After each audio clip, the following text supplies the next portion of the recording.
네, 저는 오늘 이 시간 죄를 짓는 예배라는 말씀의 제목으로 함께 은혜를 나누고자 합니다. 참 모순된 제목이 아닐 수 없습니다. 그렇죠? 어떻게 예배를 드리는데 죄를 지을 수 있을까? 죄가 있는 곳에 예배가 있을 수 있을까라는 생각을 하게 되는 그러한 제목입니다. 그런데 제가 이 죄를 짓는 예배라는 제목을 묵상하면서 생각하면서 어떠한 것을 생각하게 되었냐면요, 우리가 이 땅에서 살아갈 때 우리에게 좋은 거라고 생각하고 행했던 수많은 일들 가운데 정작 그 선택과 그 일의 끝에 가 보다 보면 그 선택이, 내가 생각했었던 그 결정이 우리에게 좋지 않은 결과로 다가올 때가 너무도 많이 있다라는 것을 생각을 하고 묵상을 하게 되었습니다.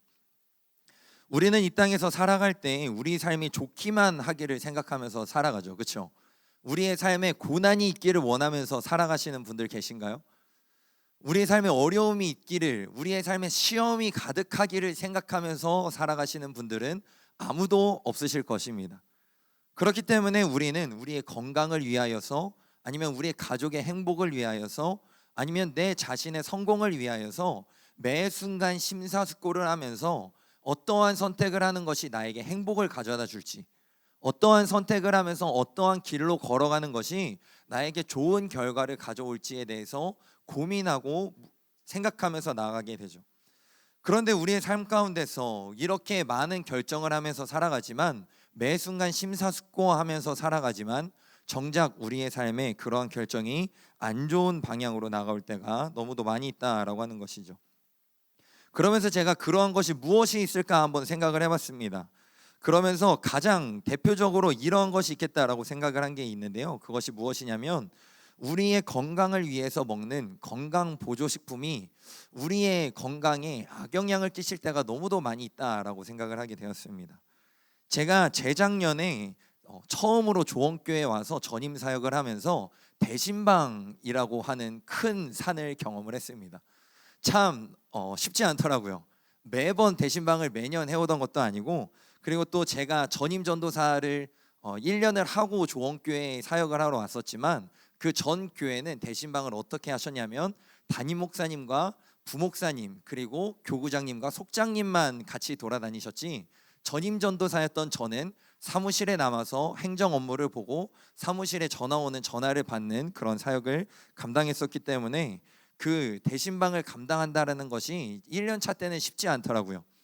그리고 너무나 귀한 사랑을 많이 주셔서 애초에 저는 많이 먹는 사람이 아닙니다.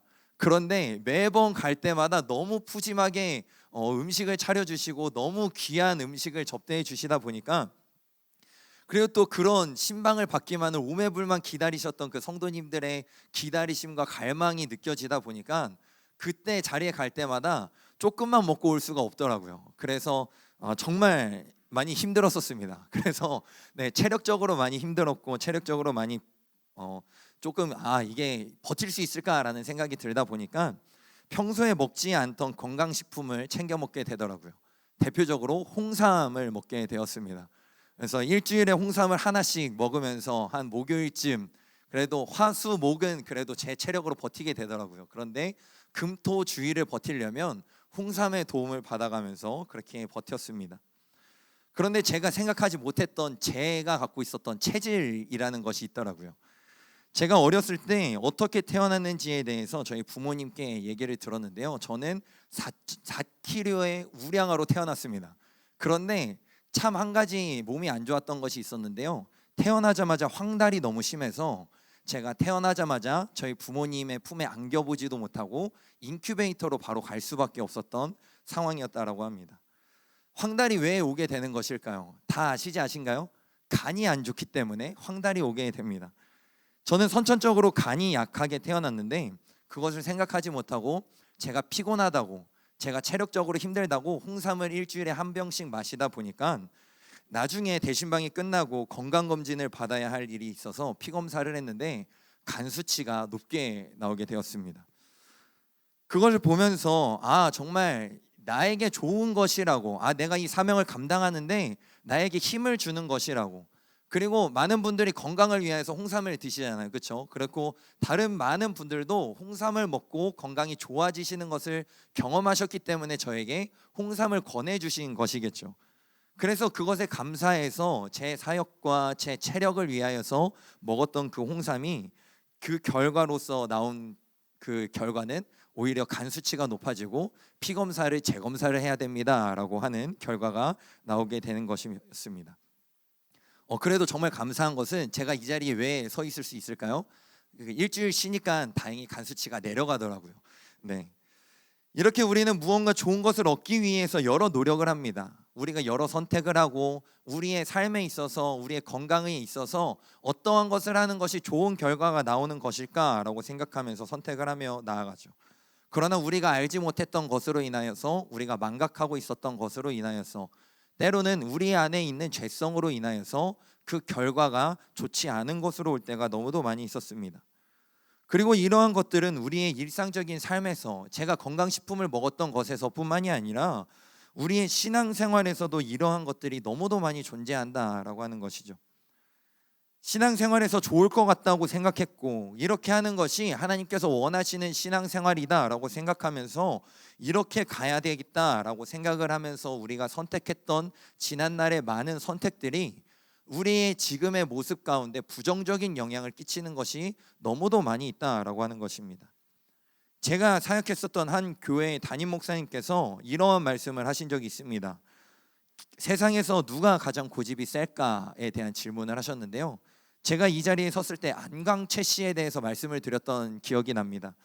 그래서 제가 목사님이 안광채 씨에 대해서 말씀을 하실 건가 보다라고 생각을 하고 그 설교를 들었는데, 전혀 예상하지 못했던 답변이 나오시더라고요. 누가 이 세상에서 가장 고집이 셀까요? 기도원 원장이 가장 고집이 세다고 말씀을 하시더라고요. 그러면서 이렇게 말씀하셨습니다. 기도원 원장이라고 한다면 매일매일에 있는 기도원의 집회들을 다 참석을 할 것이며, 그리고 누구보다 많이 기도를 드릴 것이고, 누구보다 많이 성경을 읽을 것이다.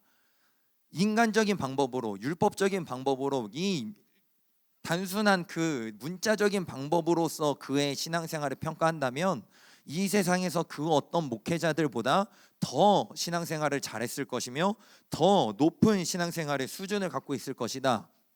그런데 왜 그들이 이 세상에서 가장 고집센 사람이 되었을까라는 질문을 던지셨습니다. 참 처음에는 충격으로 다가왔습니다.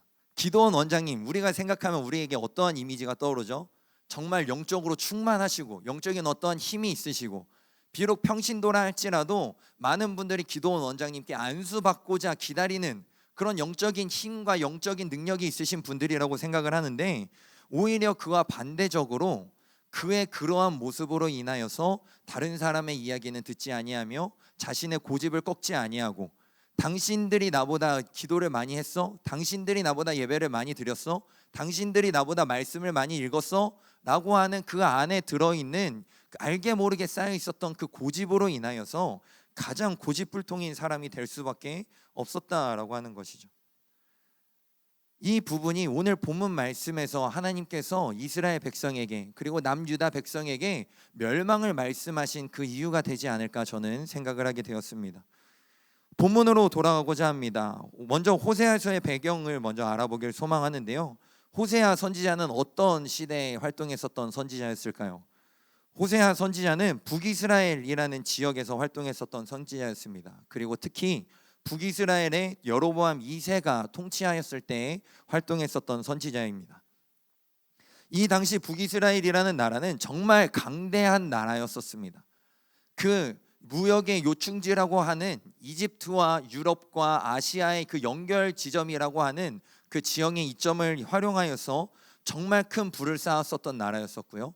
그리고 쌓은 부로 인하여서 계속되어서 군대의 강력함을 위하여서 노력했었고, 그로 인하여서 자연스럽게 영토가 넓어졌으며 그 중동의 팔레스타인 지역에서 주름 잡는 나라가 되어 있었을 때가 바로 이 여로보암 2세의 나라였다라고 하는 것이죠. 이때는 정말 북이스라엘의 역사 가운데서 전무후무하게 가장 큰 영광의 시기다라고 불릴 정도였습니다. 그 이스라엘 통일왕국 시대에 가장 위대한 왕이었던 다윗과 솔로몬이 통치하였을 그 시대와 견줄 정도로 뛰어나고 위대했던 시기에 살았던 그 사람이 바로 호세아였다라고 하는 것이죠. 그런데 참 안타까운 사실이 있습니다. 그것이 무엇일까요? 이스라엘은 잘 살면 죄를 짓는다라고 하는 것이죠. 사사기의 말씀을 한번 살펴볼까요? 사사기의 말씀은 이 패턴으로 이어집니다. 이스라엘이 잘 살죠. 그리고 범죄합니다. 그리고 그들의 범죄한 사실로 인하여서 하나님께서 이방인들을 들어쓰셔서 그들을 심판하시죠. 그리고 그들은 하나님께 부르짖자 그들이 사사를 보내주시고 하나님이 사사를 보내주시고 사사로 인하여서 그 어려움을 이긴 다음에 그들이 잘 살게 되었을 때 다시 범죄하는 내용이 반복되게 됩니다. 그리고 그들의 그러한 민족성은 이때에도 동일하게 나타났다라고 하는 것입니다. 그들은 정말 잘 살았습니다. 그들은 정말 부유하게 살았으며 하나님께서 축복하셨다라고 할 정도로 정말 위대한 것을 누리며 위대한 명예와 권력과 부를 누리며 살아갔었던 그 세상이었습니다. 그런데 그때 활동했었던 호세아가 그들에게 전한 말씀은 무엇일까요? 그들에게 멸망을 전했다라고 하는 것입니다. 그리고 이 호세아와 같은 시기에 활동했었던 아모스 선지서, 그 아모스 선지자의 말씀을 통해서도 하나님께서는 북이스라엘 가운데 죄악을 없애지 아니한다면 그들이 그 죄악을 벗어버리고 그 죄악을 씻고 하나님께 돌아가지 않는다면 그들에게 심판과 멸망이 있을 것이다 라고 하는 것을 하나님께서 말씀하십니다. 그러면서 하나님께서는 호세아에게 너는 가서 음란한 여인과 결혼하여라 라고 말씀을 하죠. 호세아서 1장 2절 말씀 앞부분 전반부 한번 읽어보도록 하겠습니다. 화면 보면서 읽겠습니다. 시작. 여호와께서 처음 호세아에게 말씀하실 때 여호와께서 호세아에게 이르시되 너는 가서 음란한 여자를 맞이하여 음란한 자식들을 낳으라. 아멘. 참 너무 마음 아픈 하나님의 명령이 아닐 수 없습니다. 결혼 너무 귀한 거잖아요. 그렇죠? 너무 귀하고 정말 축복받아야 하고 모든 사람들의 축복 속에서 행해져야 하는 그 결혼 가운데 하나님께서는 뭐라고 말씀하셨죠? 하나님의 선지자에게 너는 가서 음란한 여인을 너의 아내로 맞이하여라 라고 말씀하셨다라고 하는 것입니다. 하나님께서는 왜 이 호세아에게 음란한 여인 고멜을 너의 아내로 맞으라고 말씀하신 것일까요? 다른 방법으로 하나님께서 호세아에게 말씀하셨을 수도 있습니다. 다른 방법으로 하나님께서는 호세아에게 하나님의 마음을 알려주셨을 수도 있습니다.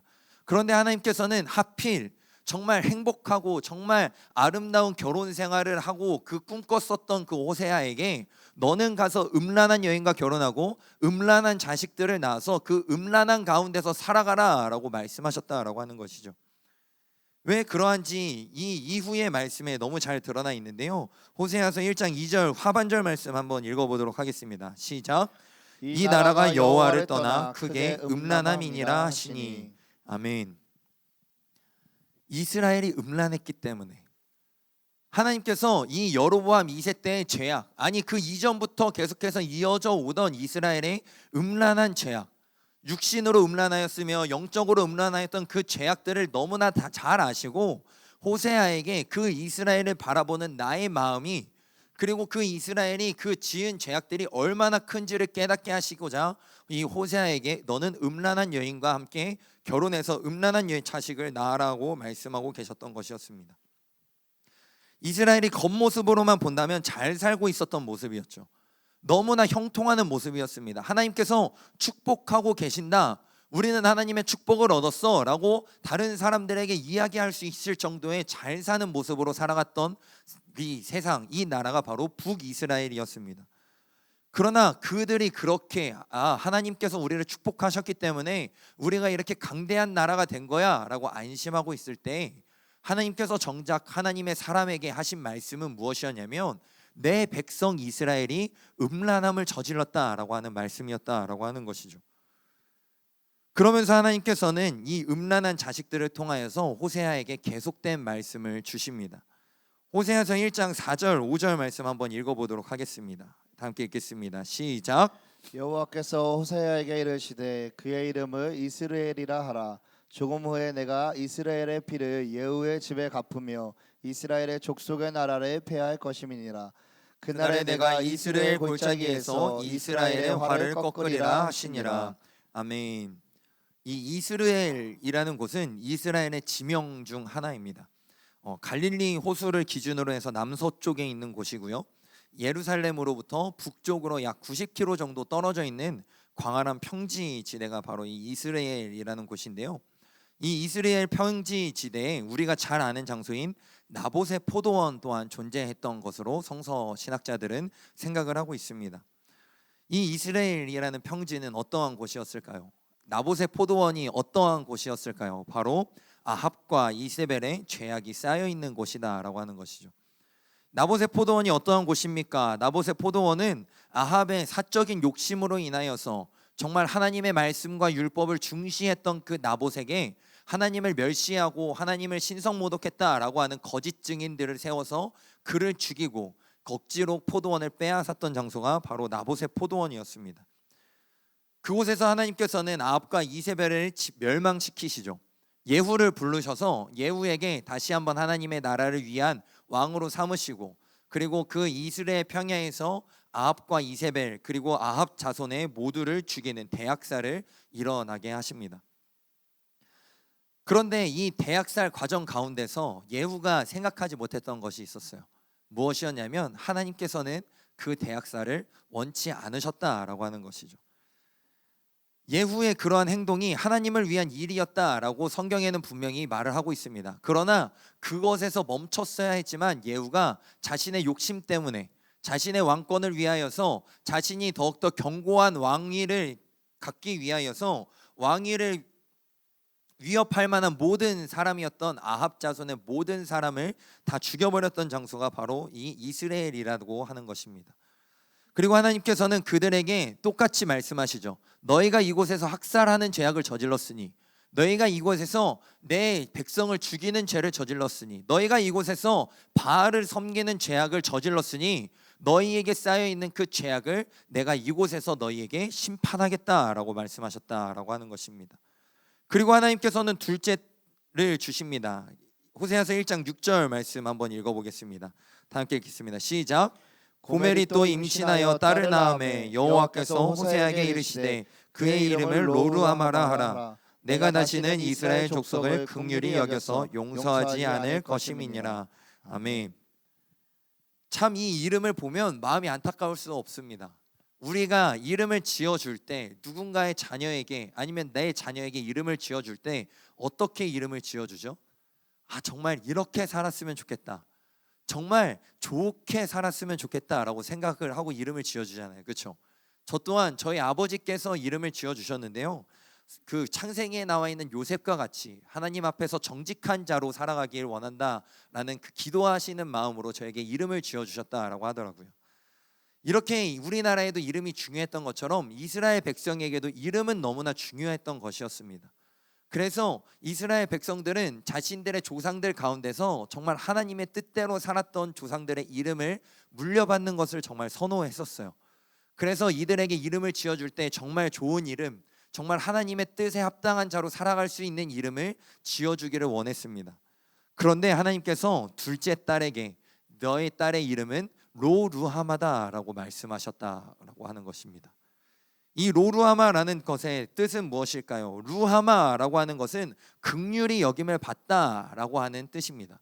긍휼히 여김을 받다라고 하는 뜻의 로루하마라는 단어와 여기에서 로가 붙는데요, 이 로는 무엇이냐면 우리가 정말 영어의 단어 중에서 이 로와 비슷한 단어가 있잖아요. 그렇죠? 무엇이죠? 노입니다. 부정을 의미하는 단어가 바로 이 로라고 하는 것입니다. 그러면서 하나님께서 이 딸에게 로루하마라는 이름을 부어주시면서 이 딸은, 이 백성은 더 이상 나에게 긍휼함을 얻지 못할 것이다 라고 예언하게 하셨다라고 하는 것입니다. 왜 이러한 일들이 일어난 것일까요? 그것은 바로 이스라엘이 고멜과 같이 영적으로 그리고 육적으로 음란했기 때문이었습니다. 출애굽 이전부터 계속되어 온 이스라엘에 수없이 많은 죄악들이 있었지만 그럼에도 하나님께서는 이스라엘이 긍휼히 여겨주셔서 계속해서 보호해 주셨습니다. 그러나 그러한 긍휼하심과 보호하심을 이스라엘 백성이 깨닫지 못하고 계속되어서 하나님으로부터 멀어지고자 하고 계속되어 이 땅 가운데 살아갈 때 죄를 지으면서 살아가자 하나님께서는 로루하마라고 하는 이름을 주심으로써 이스라엘 백성 가운데 그들의 죄악이 가득 찼음을 말씀해 주셨다라고 하는 것이죠. 그리고 하나님께서는 이러한 것을 여기서 그치지 않으셨습니다. 그리고 마지막으로 셋째 아들을 주시면서 그에게 이러한 이름을 주시는데요. 호세아서 1장 9절 말씀 읽어보겠습니다. 다 함께 읽겠습니다. 시작. 여호와께서 이르시되 그의 이름을 로암미라 하라. 너희는 내 백성이 아니요 나는 너희의 하나님이 되지 아니할 것임이니라. 아멘. 아멘. 아마 저는 이 말씀이 이스라엘 백성들이 들었을 때 가장 천청병력과 같은 하나님의 그 예언이 아닐까, 하나님의 말씀이 아닐까 생각을 합니다. 왜냐하면 이스라엘 백성들은 어떠한 자부심을 갖고 살아가고 있을까요? 나는 하나님의 백성이다라고 하는 자부심을 갖고 살아가고 있습니다. 아마 그들에게 이 자부심을 뺀다면 그들은 껍데기만 남을 것이다라고 할 정도로 그들은 하나님께서 우리를 선택하셨어, 하나님께서 우리를 백성 삼아 주셨어라고 하는 자부심과 확신으로 살아갔던 민족이었죠. 그러나 그러한 그들에게 하나님께서 뭐라고 말씀하셨죠? 로암미, 암미는 백성이라고 하는 뜻이거든요. 너는 나의 백성이 아니다라고 말씀하고 계신 것입니다. 하나님께서는 이렇게 계속된 방법으로 이스라엘에게 분노하고 계셨고 이스라엘이 멸망될 것을 선포하셨으며 너희의 죄악이 가득 찼다라고 하는 것을 계속해서 말씀해 주셨다라고 하는 것입니다.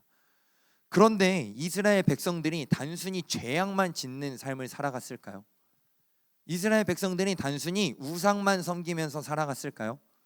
이스라엘 백성들이 하나님을 섬기지 않고 우리는 우상만 섬길 거야 라고 생각하면서 우상만 붙잡으면서 살아갔을까요? 그렇지 않았다라고 하는 것이죠. 오늘 본문 말씀에 보면 그들의 삶 가운데 제사가 있었고 그들의 삶 가운데 제단을 쌓는 것이 있었고 그들의 삶 가운데 하나님의 율법을 생각하는 것이 있었음을 알려주고 있습니다. 우리 함께 오늘 본문 말씀 11절부터 13절 말씀 읽어보겠습니다. 시작. 에브라임은 죄를 위하여 제단을 많이 만들더니 그 제단이 그에게 범죄하게 하는 것이 되었도다. 내가 그를 위하여 내 율법을 만 가지로 기록하였으나 그들은 이상한 것으로 여기도다. 그들이 내게 고기를 제물로 드리고 먹을지라도 여호와는 그것을 기뻐하지 아니하고 이제 그들의 죄악을 기억하여 그 죄를 벌하리니 그들은 애굽으로 다시 가리라. 아멘. 11절 말씀에 보면 그들은 제단을 많이 만들었다라고 이야기하고 있습니다. 그리고 하나님께서 그들을 위하여 율법을 만 가지로 기록하였고 그들은 그 기록됐다라고 하는 것을 알고 있었습니다. 그리고 그들은 하나님께 고기를 제물로 드리면서 제사를 지내고 있었다라고 하는 것이죠. 그들 가운데 우상만 섬겼던 것이 아니었다라고 하는 것입니다. 그들 가운데 하나님을 섬기지 않고 죄악 가운데만 살아갔었던 것이 아니었다라고 하는 것입니다. 그들 가운데 하나님을 향한 제사가 있었으며 하나님을 위하여서 제단을 쌓는 행위가 있었고 하나님의 율법을 생각하고 율법이 있다라고 하는 그 기억함이 있었다라고 하는 것이죠. 그런데 하나님께서 그들의 이러한 행동 가운데서 말씀하신 것이 무엇이었냐면 너희를 이스라엘 평야에서 멸망시킬 것이며 너희는 더 이상 나의 긍휼을 얻지 못할 것이고 너희는 더 이상 나의 백성이 되지 못할 것이다 라고 하는 멸망의 말씀을 주셨다라고 하는 것입니다. 왜 하나님께서는 이들 가운데 제사가 있었으며 이들 가운데 하나님께 드리는 예배가 있었으며 이들 가운데 율법을 기억하는 기억함이 있었음에도 하나님께서는 그들에게 이러한 멸망의 말씀을 주신 것일까요? 하나님께서는 왜 이스라엘 백성들이 제단을 많이 쌓았고 하나님 앞에 고기로 제사를 지냈으며 율법을 기억하였음에도 하나님께서는 왜 그들을 멸망시키고자 하셨던 것이었을까요? 그 이유는 그들이 음란했기 때문이었습니다. 음란의 단어의 뜻이 무엇일까요? 하나님께서는 그들이 우상 숭배하는 것을 영적인 음란, 영적인 간음이라고 말씀을 하십니다. 간음이 무엇일까요? 간음이 무엇인가 제가 생각을 해봤는데요. 무엇이었냐면 내 아내와 내 남편이 있음에도 불구하고 다른 남자와 다른 여자와 사랑을 나누는 것이 음란과 간음이더라고요. 이것 가운데서는 이 관계를 끊는 것이 없습니다. 이 사람과 내가 이전에 함께 교제했었던 사람과의 관계를 온전히 정리를 하고 다른 사람과의 새로운 만남을 시작하는 것이 아니라 이 관계도 지속하면서 다른 관계를 맺는 것, 이 사람이 모르게 다른 사람과의 은밀한 관계를 맺는 것이 간음이더라고요. 그것이 음란이더라고요.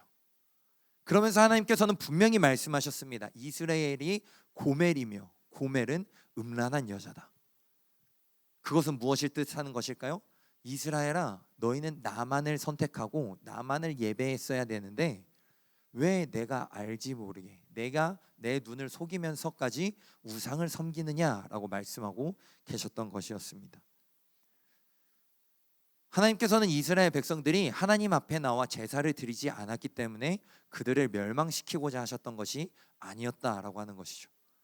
하나님께서는 이스라엘 백성들이 단순히 하나님을 떠나 살고 하나님이 아닌 바알을 선택했기 때문에 그들을 벌하셨던 것이 아니었습니다. 그들 가운데 하나님을 예배하는 예배자의 모습이 있었음에도, 그들 가운데 거룩한 모습은 있었음에도 그들의 마음 가운데 다른 사람을 품고 있었기 때문에, 다른 신을 품고 있었기 때문에 하나님께서는 그들에게 너희의 죄악이 가득 찼다, 너희의 죄악이 가득 찼기 때문에, 너희가 그러한 모습으로 내 앞에 나왔기 때문에 하나님께서 11절 말씀에서 말씀하시잖아요. 너희가 쌓은 그 제단은 죄를 위하여서 쌓은 제단이다. 다시 말하면 어떤 제사일까요? 어떤 예배일까요? 너희가 드린 그 예배는 죄를 짓는 예배였다라고 우리에게, 그리고 이스라엘 백성들에게 말씀하셨다라고 하는 것입니다. 이스라엘 사람들은 자신들이 고멜이라고 생각하지 않았습니다. 이스라엘 사람들은 자신들이 하나님께 선택받은 호세아와 같은 선지자라고 생각하였으며, 우리의 생각과 우리의 삶은 모두 하나님께 영광을 위하여서 나아간다라고 생각을 했었습니다. 그러나 정작 그들의 안에 보았을 때, 그들의 내면을 보았을 때, 그들의 영혼을 보았을 때 그들은 음란한 자들이었으며, 그들은 음란한 모습으로 하나님 앞에 나와 예배를 드렸고 하나님 앞에 제단을 쌓았다라고 하는 것입니다. 전통적인 성서 신학의 입장에서 고멜은 창녀로 알려져 있습니다. 바알 신전에서 바알 제사장들과 그리고 바알에게 제사를 지내러 온 수없이 많은 남자들과 돈을 받고 성관계를 맺으면서 바알을 우상 숭배했었던 자로 알려져 있죠. 그런데 제가 이 말씀을 준비하면서 참고했었던 책 중에서 하나님은 왜 우리 예배를 아니라고 하실까라고 하는 책이 있습니다.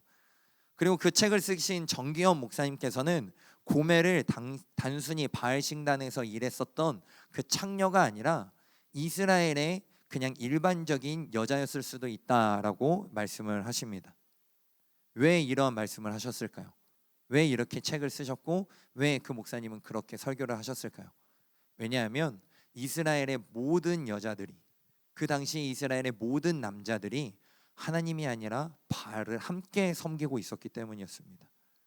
그들의 삶 속에서 이 바알에 대한 그 제사, 바알에 대한 그러한 어떠한 음란한 행위들이 그들의 문화로 사로잡혀 있었기 때문에 고멜이 단순히 음란한 여자라고 나왔다라고 해서 바알 신전에서 일했던 창녀가 아니라, 그 신녀가 아니라 이스라엘의 그냥 사람, 우리가 일상생활에서 만나는 그런 아무렇지도 않아 보이는 그 사람이 바로 음란한 여자였으며 그 사람이 바로 고멜이었을 수도 있다라고 말씀하고 계셨던 것이었습니다. 그리고 이는 우리에게 무엇을 이야기하고 있는 것일까요? 이 말씀은 고멜이 이러한 창녀가 아니라, 특별하게 음란했던 자가 아니라 일상생활에서 살아가고 있었던 그 사람이었다라고 하는 것은 무엇을 의미하고 있는 것일까요? 우리가 고멜이다라고 하는 것을 의미하고 있다고 하는 것입니다. 하나님께서는 이 고멜을 통하여서 단순히 저 세상에 나가 다른 종교를 섬기는 자가 고멜이 아니라, 세상에 나가서 행위적으로 어떠한 다른 종교에 나아가서 다른 종교를 섬기며 불교나 다른 이슬람이나 다른 어떤 이단을 섬기는 자들이 고멜이 아니라, 우리가 이 땅 가운데 살아갈 때 우리가 그리스도인이라고 이야기를 하지만 우리가 정작 우리의 온전한 마음으로 하나님 앞에 예배를 드리러 나오지 못하는 우리의 모습이 고멜일 수 있다라고 우리에게 말씀하고 계신 것이다라고 하는 것입니다. 그리고 이것은 또 무엇을 의미하는 것일까요? 우리의 예배가 고멜의 모습에서 벗어나지 않는다면, 우리가 이 자리 가운데 나오고 우리가 이 자리 가운데서 하나님을 예배했던 이 예배가 하나님께서 영광 받으시는 예배가 되는 것이 아니라 하나님께 죄를 짓는 예배가 될 수도 있다라고 하는 것입니다. 제가 예배를 시작하면서 요한복음 4장의 말씀을 함께 읽었습니다. 그러면서 그 4장에서 예수님께서 사마리아 여인에게 이렇게 말씀하시죠. 하나님께서 예배하는 자를 찾으실 때가 오는데 곧 이때니 하나님께서는 영과 진리로 예배하는 자를 찾으시느니라. 저는 저와 여러분이 그러한 예배자 되길 소망합니다. 저와 여러분 가운데 세상을 향한 마음이 있는 것이 아니라 저와 여러분 가운데 세상을 살아가면서 죄악 가운데서 세상의 이익과 나의 가치관과 나의 이익을 위하여서 먼저 살아가는 그런 모습으로 살아가다가 이 예배 장소에 나왔을 때만 거룩한 모습을 입은 척 연기하며 가면을 쓰며 나아가는 모습으로 나아가는 것이 아니라 저와 여러분의 삶 가운데 영과 진리로 드려지는 예배로 나아가시는 저와 여러분 되길 소망합니다. 이 말씀이 저의 마음을 때렸습니다. 이 말씀이 저의 심령을 때렸습니다. 지난주 토요일을 끝으로 2023년 조원교회 모든 교육부 여름 사역은 마쳐졌습니다. 그리고 그 여름 사역 가운데 하나님의 뜨거운 임재하심과 성령님의 역사하심이 함께 하셨는 줄로 믿습니다. 그리고 우리가 120년 전에 하디 영적 각성을 생각하면서 선한목자 교회에서 120주년 기념 하디 영적 각성 기념성회를 함께 참석을 했었죠. 그리고 그 가운데서 많은 목사님들의 말씀을 통하여서 그리고 함께 뜨겁게 기도하는 그 기도의 순간과 하나님께 올려드리는 찬양으로 하나님께서 우리에게 은혜를 허락하여 주셨는 줄로 믿습니다. 그리고 내일부터는 경기연의 평신도 영성 수련회도 있습니다. 근데 제가 이렇게 여러 번의 사역의 자리에 갈 때마다 그리고 여러 번의 집회의 자리에 갈 때마다 제 스스로에게 되물어지는 물음이 있더라고요. 그것이 무엇이었냐면 요셉아, 너가 이 자리에서 온전한 예배자로 섰니? 라고 하는 그런 되물음이 물어지게 되더라고요. 제가 청년들에게는 이야기한 적이 있습니다. 그리고 언젠가 이 자리에서도 여러분들에게 말씀을 드렸던 적이 있었던 것 같습니다. 어느 한 목사님께서 청년들의 집회하시는 모습을 보면서 이렇게 말씀하셨습니다. 나는 저 청년들의 저러한 집회의 모습이 거짓말로밖에 느껴지지 않습니다.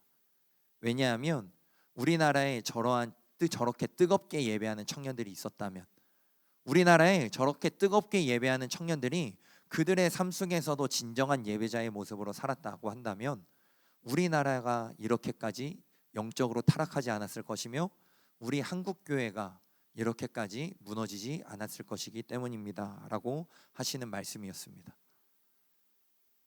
그 말씀이 제가 서 있는 사역의 자리에서 저에게 계속해서 마음을 때리더라고요. 그 목사님의 정말 짧은 시간 전해주셨던 그 말씀이 제가 그 사역의 자리에 설 때마다, 집회의 자리에 설 때마다 제 마음을 때리더라고요. 그리고 그 말씀이 오늘 이 시간 저와 여러분의 마음을 다시 한번 때리길 소망합니다. 하나님께서 우리에게 이렇게 말씀하십니다. 14절 말씀에 이스라엘은 자기를 지으신 이를 잊어버리고 왕궁들을 세웠으며 유다는 견고한 성읍들을 많이 쌓았으나 내가 그 성읍들에 불을 보내어 그 성읍들을 삼키게 하리라. 하나님께서 어떠할 때 이러한 멸망이 일어나게 하신다라고 말씀하신 것이죠.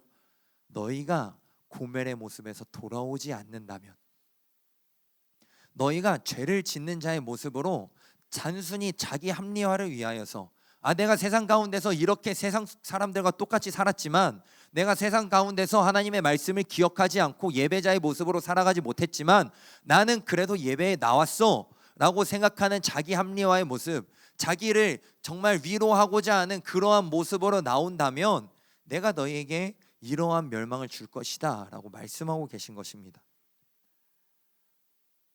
그러나 하나님께서는 우리에게 또한 말씀하고 계십니다. 여러분, 호세아에서의 결론이 무엇인지 아시나요? 호세아에서의 결론은 무엇이냐면 이스라엘을 향한 하나님의 사랑입니다. 고멜은 끊임없이 호세아를 떠나서 도망갑니다. 고멜은 이렇게 자신이 세 자녀를 낳았음에도 불구하고 정말 눈에 넣어도 아프지 않을 것 같은, 정말 그 무엇보다도 귀한 세 자녀를 낳았음에도 불구하고 고멜은 자신의 그러한 음란함을 버리지 못하고 계속해서 호세아를 떠나서 다른 남자들과 간음하는 삶을 살아갑니다. 그런데 그때마다 하나님께서 호세아에게 어떠한 명령을 내리시죠? 가서 고멜을 다시 데려와라. 너의 마음에 아픔이 있다 할지라도, 너의 마음에 찢어지는 것 같은 그러한 힘듦이 있다 할지라도 그 고멜을 사랑으로 품어라. 그리고 그 고멜이 너에게 다시 돌아온다면 너는 그 고멜을 받아주어라 라고 말씀하십니다. 그리고 호세아에게 이렇게 말씀하시죠. 그 사랑이, 그 마음이 너희를 향한 나의 마음이다. 이 사실을 기억하시는 저와 여러분 되시길 소망합니다. 하나님께서는 오늘 이 시간에도 우리가 하나님께 돌아가기를 원하고 계십니다.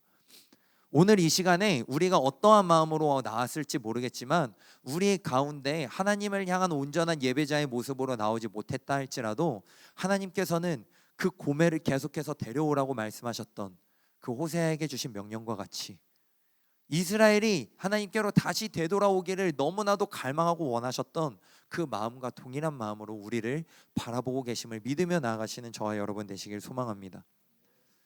겸손한 자의 모습으로 내가 죄인이라는 자각으로 하나님께 나아가길 소망합니다. 저는 이전에 성경을 읽을 때, 그리고 말씀을 준비할 때, 말씀을 묵상할 때 이스라엘과 같은 눈으로 말씀을 보고 말씀을 묵상했었습니다. 나는 호세아일 거야. 나는 선지자일 거야. 전도사인데, 신학생인데, 목회자의 자녀로 태어나서 하나님 말고는, 교회 말고는 다른 종교 행사에 가본 적도 없는데, 그런데 저에게 이 교만함을 깨워준 책이 한 권이 있는데요. 그 책이 무엇이냐면 새 왕 이야기라고 하는 책입니다. 정말 짧은 책입니다. 정말 두께가 이 정도밖에 되지 않아요. 그리고 너무나 쉽게 풀어져 있습니다. 새 왕 사울과 다윗과 압살롬에 대한 이야기인데요. 기회가 되신다면 여러분들도 한번 읽어보기를 권해드립니다. 저는 그 책을 처음 접해서 읽어보았을 때 나는 다윗이겠지, 나는 당연히 하나님 마음에 합했던 자였을 거야 라는 생각으로 그 책을 읽었지만 책을 한 장 한 장 읽어 나갈 때마다 하나님의 말씀이 요셉아 너는 사울이었어, 요셉아 너는 압살롬이었어, 요셉아 너는 고멜이야 라고 계속해서 말씀하고 계시더라고요. 그러면서 이번 청년부 개회 예배 때 목사님께서 전해주신 말씀이 제 마음 가운데 카운터 펀치를 남겼습니다. 목사님께서 이 청년들이 정말 은혜 받고 가는 이 시간이 되었으면 하시는 마음으로 말씀을 전해주셨는데요. 그때 청년들에게 어떠한 말씀을 전해주셨냐면 어떻게 하면 은혜 받을 수 있을까에 대해서 말씀을 전해주셨습니다. 그러면서 말씀을 들으면서 그 은혜를 받을 수 있는 방법 중 한 가지가 무엇이었냐면 겸손함으로 예수님께 나아갈 때 은혜를 받을 수 있다라고 말씀을 전해주셨습니다. 저는 이전에 교만한 자였었더라고요. 저는 이전에 하나님 앞에서 정말 두 손 들고 주님 저는 저 죄악을 저지른 세리와 같지 않게 하심에 너무나 감사합니다 라고 하나님 앞에 두 손 들고 기도했었던 바리새인과 같이 하나님 앞에서 주님 저는 아니지요, 주님 저는 온전히 살았지요, 주님 저는 호세아지요, 주님 저는 다윗이지요 라고 이야기했었던 자였었더라고요. 그런데 여러 번의 말씀을 통하여서, 그리고 이 호세아에서의 말씀과 목사님의 설교를 통하여서 저에게 해주신 하나님의 말씀은 무엇이었냐면 요셉아 너는 고멜이었단다 였습니다. 그리고 제가 이 고멜이었음을 고백하며 나아갈 때, 주님 앞에 겸손히 무릎으로 나아갔을 때 하나님께서 저에게 다시 한번 은혜를 허락해 주셨고 저에게 다시 한번 주님의 말씀 앞에 굳건히 설 수 있는 자로 세워줄 수 있었음을 고백하게 하셨습니다. 이러한 깨달음이, 그리고 이러한 은혜가 이 시간 함께 예배드린 저와 여러분들의 삶 가운데 함께하기를 소망합니다. 이전의 삶은 어떠했는지는 결코 중요하지 않습니다. 하나님께서 호세아의 말씀을 통하여서 이스라엘 백성들에게, 그리고 우리에게 하시고자 하시는 말씀은 무엇이냐면 너희가 지난날의 삶이 음란하였다 할지라도, 그리고 너희의 음란함으로 인하여서 너희가 심판받을 수밖에 없다라고 할지라도 너희가 그 음란함을 뉘우치고 그 음란함을 회개하고 내게 돌아온다면 호세아가 고멜을 맞아 주었던 것처럼 너희가 너희를 맞아 주겠다라고 하시는 말씀인 줄로 믿으며 나아가시는 저와 여러분 되시길 소망합니다.